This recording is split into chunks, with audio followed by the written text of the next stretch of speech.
Hi అండి. Welcome to my channel. ఈరోజు నేను ఇవి పెయింటింగు చీరల మీద వేసుకుంటారు, ఆ పెయింటింగ్ సీసాలతో వేసానండి. అసలు అవి ట్రై చేసి చూద్దాం ఎలా వస్తాయో ఏటో అనండి వేసాను.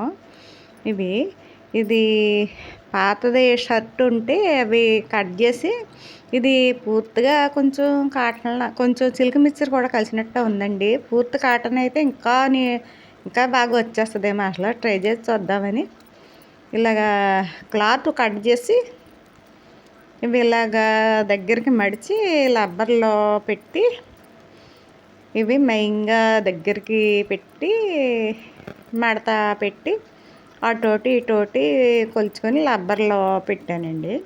ఇంకొకటి తీసుకొని అటు ఇటు మడతెట్టి ఇది మళ్ళీ ఇలాగా క్రాస్గా మడత పెట్టి దానికి రబ్బర్ పెట్టానండి.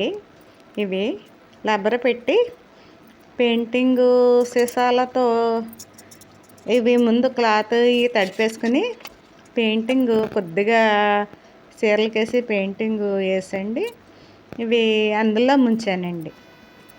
ఇవి క్లాత్ అటు ఇటు రెండు కలర్స్ కూడా వేసాను. బాగానే వచ్చిందండి, లైట్గా వచ్చింది కలరు.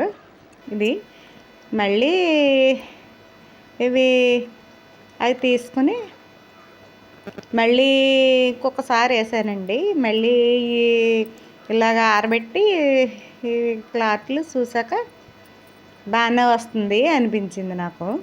అనిపించి మళ్ళీ ఇంకోసారి ట్రై చేద్దామని ఇవి ఆరిపోయాక ఇవి మళ్ళీ ఇవి క్లాత్ తడిపి ఇలా పెయింట్ సీసాలు వాటర్లో కలపకుండా అండి రబ్బర్లో పెట్టేసి నేను మళ్ళీ పెయింట్ వేసానండి. వాటర్లో కలపలేదు, సీసాలో పెయింట్లు రబ్బర్లో పెట్టి ఇలా వేసానండి. ఇలాగ చాలా బాగుంది కదా. మన కచ్చేపుల కింద ఆడుకోవచ్చండి, టీ షర్ట్లకి వేసుకోవచ్చు. ఇది ప్రాక్టీస్ చేశానండి. ఇది ఎలా ఉందో మీరే చూసి చెప్పాలి. ఇంకా కొన్ని రకాల మీద చున్నీలు, టీ షర్ట్లు, పాతి అన్న చీరలు ఉంటే మనం ఇలాగ తయారు చేసుకోవచ్చండి. మళ్ళీ ఇంకొకసారి పూర్తిగా కాటన్ మీద వేస్తానండి. రెడీ అండి. ఎలా ఉందో